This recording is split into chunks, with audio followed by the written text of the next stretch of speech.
Reza Aslan, a Muslim gentleman, a scholar, a religious historian, wrote a book about Jesus. In fact, it's called The Life and Times of Jesus. Well, Reza Aslan was a Christian but converted back to the faith of his forefathers, Islam. He has now written a book about Jesus. The book has become controversial as it calls into question some of the core tenets of Christianity. The book is called Zealot, The Life and Times of Jesus of Nazareth. And Reza joins me now from Los Angeles. Welcome. Thank you for having me. Well, this is an interesting book. Now, I want to clarify, you're a Muslim, so why did you write a book about the founder of Christianity?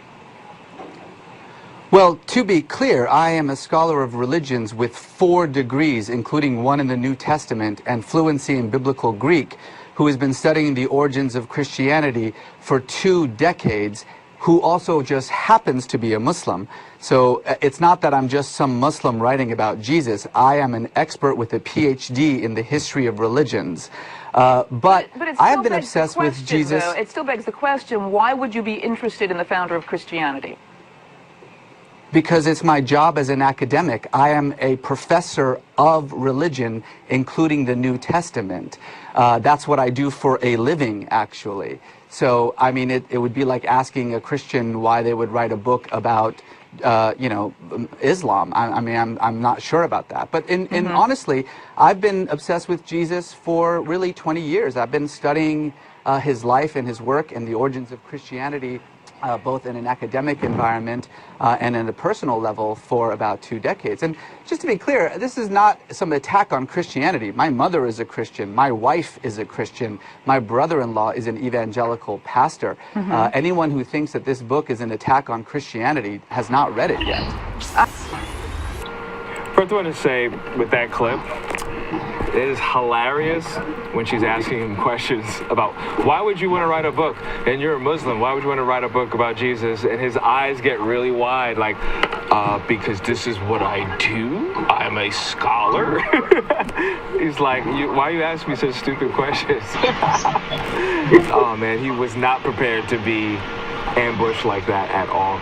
But in general, how do you guys feel about that? Him being a Muslim that eventually became Christian, Muslim again, and is now has written a book about Jesus. I don't think religion has anything to do for the search for knowledge. I don't think knowledge should be parted by where you came from, what you believe in. If you have like a certain hunger for knowledge, you should definitely go and explore it. And you know what, if you find something, share it with other people. And Heather, you living in a Muslim nation in Egypt, what's your take on that? For me, I think it's a non-issue.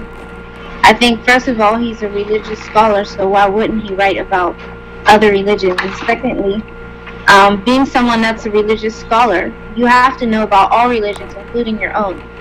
So to write about it, from what I've researched on the internet about his book, he's basing his book on fact and not necessarily opinion.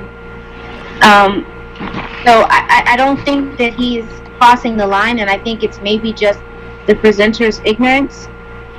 Because first of all, in Islam, Muslims believe in Jesus, maybe not as the Son of God, but they believe in Jesus as a prophet. So they still talk about Jesus in some way. So he's really not going out of line in that. So I really don't see why it's an issue that he's a Muslim talking about Jesus, unless he's giving an opinion about it or saying something. And even if it was an opinion, so what? He's allowed to write a book about whatever he wants to write about. Jessica? I think the interview was hilarious, how she just couldn't wrap her mind around why you would write a book about something you want to write about. Like, you studied this for years, why would you write about this? It just doesn't make sense. Let him write about what he wants to write about. I don't think, you know what I mean? Especially, he's not, I feel like you can do whatever the hell you want if you're not, as long as you're not hurting anybody or yourself, or, you know what I mean? It's just, that lady was just hilarious. Like, I don't, it just doesn't make sense how, some people think people of certain, like, classes or religions or race can't do anything, like, outside the box or outside of their religion or race or whatever, you know?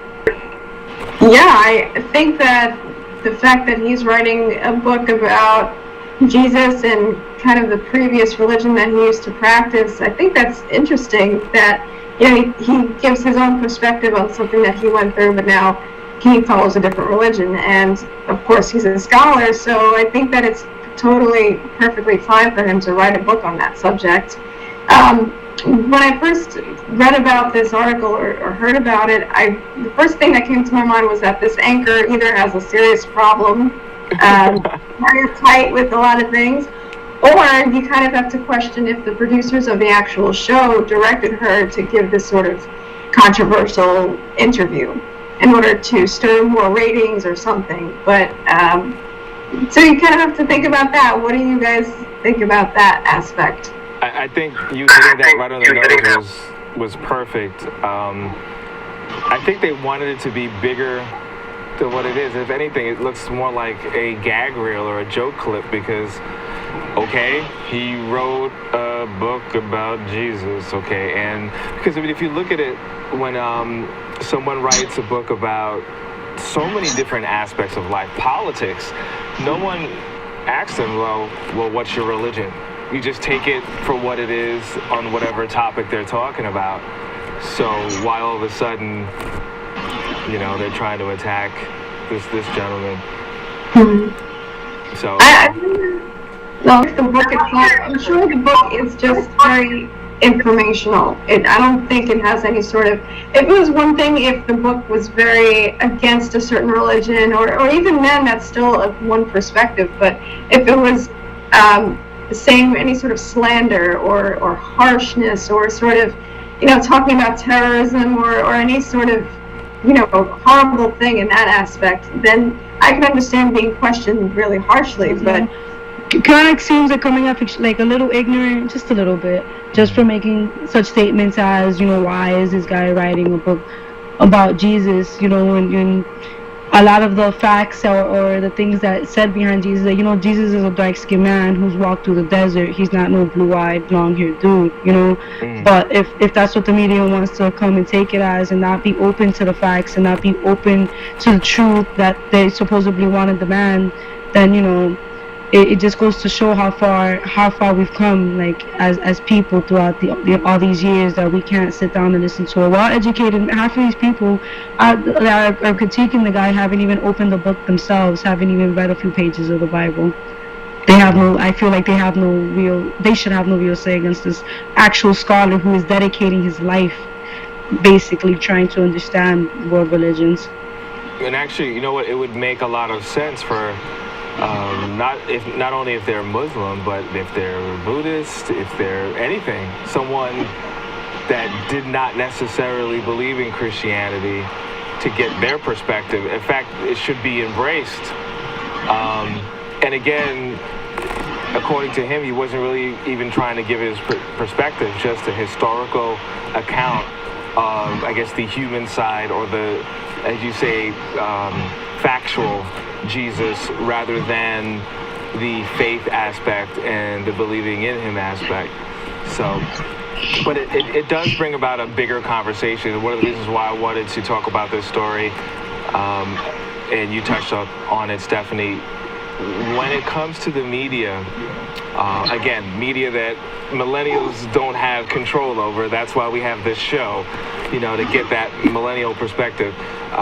It seems that we're constantly being swayed to create, I guess, imaginary enemies.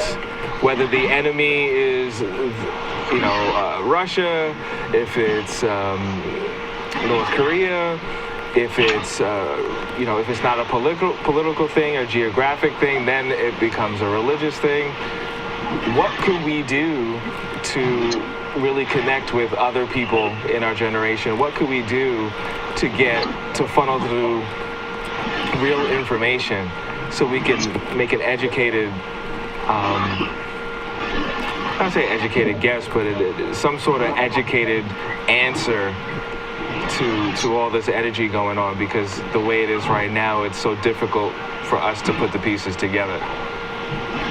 and I guess I will start with you, Stephanie, just again being a journalist. How do we do it? How do we go about that? Well, I think that's a very good question. I think it starts with knowing how to think for yourself in a way. But the key word that you said was educated. So we definitely have to learn how to gather all of the different aspects, everything that's kind of going around us. But I think the freedom is in the fact that we could be able to decide for ourselves. You know, think outside the box and learning how not to go with the way everybody else is going. So I think once the majority of our society reaches that point where we can be more independent in our thoughts, then that's when we'll be able to just be more educated, be more well-rounded. And, you know, again, the key there is just really knowing all aspects of what's going on around you and not making ignorant decisions or conclusions. Okay. I feel like controversy is very good for the media. I actually did a few controversial photo shoots in the beginning of the year and a very controversial music video concerning the church, and it had because of the controversy that it stirred, it got me more views, it got a lot of activity going on. Like, you got a lot of hate for it, you get a lot of good things, positive, negative, but you definitely start stirring up the waters.